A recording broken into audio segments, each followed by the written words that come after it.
tellement impatient de savoir ce qui va se passer en 2022 pour vous. Ben, ça tombe bien, j'ai des super nouvelles à vous annoncer.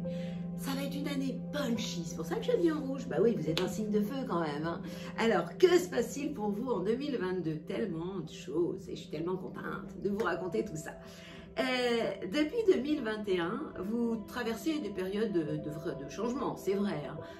Pluton vous a beaucoup bousculé, remué. Hein. Eh bien, en 2022, ces changements vont continuer, mais positivement. Et figurez-vous que Jupiter, la chance, va débarquer chez vous. Je vais vous donner les dates. Je vais vous le dire plusieurs fois parce que c'est tellement génial que je veux vraiment que vous imprégniez là-dedans. Et vous allez avoir envie vraiment de passer à l'action. Ça va se passer entre le mois de mai et le mois d'octobre en 2022. Et à ce moment-là, tout pourra se jouer pour vous. Et puis, il va y avoir plusieurs passages de Mars. Mars, c'est votre planète, c'est la planète de l'action. Elle va être en signe ami, elle va passer chez vous. Je vais vous donner les mois. Alors, au mois de mars, cette planète, l'action, sera dans le signe des Verseaux. Les Verseaux sont en bonne harmonie avec vous. Donc, à ce moment-là, vous allez avoir une belle pêche. Et puis, après, cette planète, elle va venir dans votre signe le 25 mai, exactement, jusqu'à début juillet. Et ça, c'est une période où vous allez avoir envie de passer à l'action, vous allez être dynamique, vous allez vous sentir... j'ai pas le mot, je vais le trouver tout à l'heure. En 2022, inépuisable en tout cas, et pas maîtrisable non plus.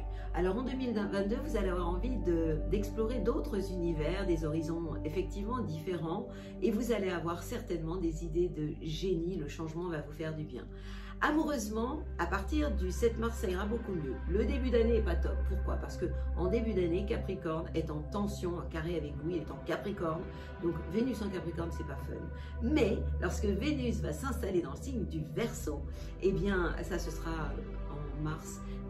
Ça ira vraiment beaucoup mieux puisqu'il sera en harmonie avec vous. Il va inspirer vos projets, vos relations amicales, l'amour-amitié vous ira bien. Vous allez renouer aussi des liens qui étaient un peu distendus. Et puis au niveau des affaires, bien les affaires vont reprendre. En mai, c'est la passion qui va vous tomber dessus parce que Vénus, l'amour, va s'installer chez vous. Elle sera juste à côté de Jupiter, la planète de la chance, de l'enthousiasme. Et vous serez à ce moment-là passionné, ce sera fini des amours tièdes. Et vous allez avoir besoin de vivre une vraie histoire, surtout de vibrer parce que vous adorez vibrer. Fin juin, Vénus sera dans le signe des Gémeaux, donc là, ce sera plutôt bien. Et elle sera en harmonie, en sextile avec votre signe. Et vous allez avoir beaucoup de capacité de séduire votre entourage. Et vous serez super open et ouvert. Et Vénus va vous émoustiller. Le 12 août, Vénus sera en Lion, donc il sera dans un signe de feu. Vous êtes un signe de feu, donc Vénus sera en Trigone. Avec le secteur de l'amour, de la créativité et des enfants, ça ira super top. Et vous allez projeter des choses dans le concret à ce moment-là. En octobre, il sera juste en face de chez vous dans le signe des balances. Donc là, il faudra jouer la carte de la complémentarité pour arriver vraiment à vous engager. Vous en êtes absolument capable. Mi-novembre jusqu'au 10 décembre, Vénus sera encore positive pour vous. Elle sera en Sagittaire, donc en Trigone avec votre signe. Sagittaire, un signe de feu. Et elle va occuper le secteur de votre philosophie au niveau de la vie, du sens que vous avez envie de donner à la vie et puis votre envie aussi de voyager et de bouger.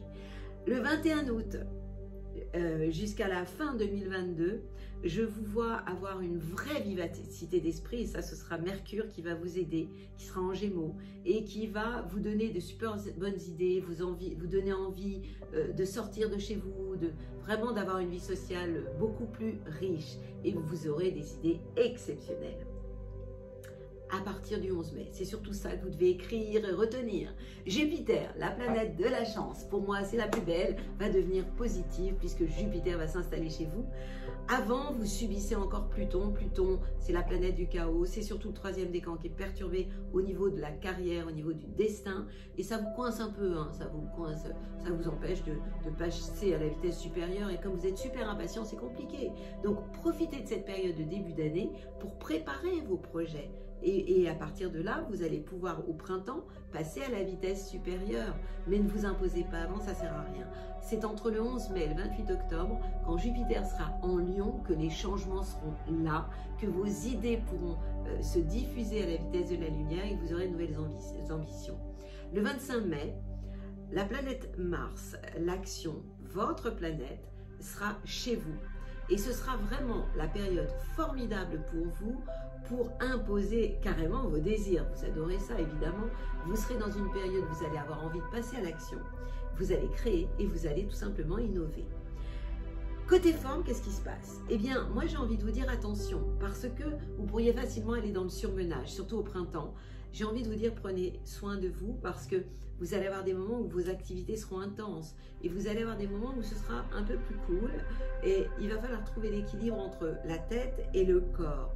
Donc moi j'ai envie de vous dire, plutôt que d'aller courir, parce que vous adorez ça, hein, vous êtes un sportif quand même, en général l'action, vous aimez, Mars est votre planète, eh bien j'ai envie de vous dire, si vous rentriez de temps en temps à la maison, vous serez indomptable cette année, mais des moments de relaxation, plutôt qu'un sport trop fort, pourraient vous faire vraiment du bien. Alors, quel conseil je vous donne en 2022? Eh bien, si vous avez envie que vos plans aboutissent, et ils pourront aboutir au printemps, c'est pas la peine de forcer les portes blindées comme vous adorez le faire, vous êtes trop impulsif. Vous êtes le premier signe du zodiaque, c'est normal. Donc, si on vous met des bâtons dans les roues, pas grave, contournez. N'imposez pas vos idées d'une manière trop hard, de manière trop primaire. Qu'est-ce qui va vous aider en élixirs floraux cette année? Moi, je pense que l'impatience, parce que c'est quand même votre défaut majeur, la verveine aussi pourrait vous calmer de temps en temps. Oui, bah c'est surtout ces deux-là hein, que j'ai envie de vous donner pour vous accompagner et finir par rester zen toute l'année, qui est quand même une année que je trouve géniale pour vous. Circulez les béliers. Calmez-vous en début d'année, hein, pas top, jusqu'en mars.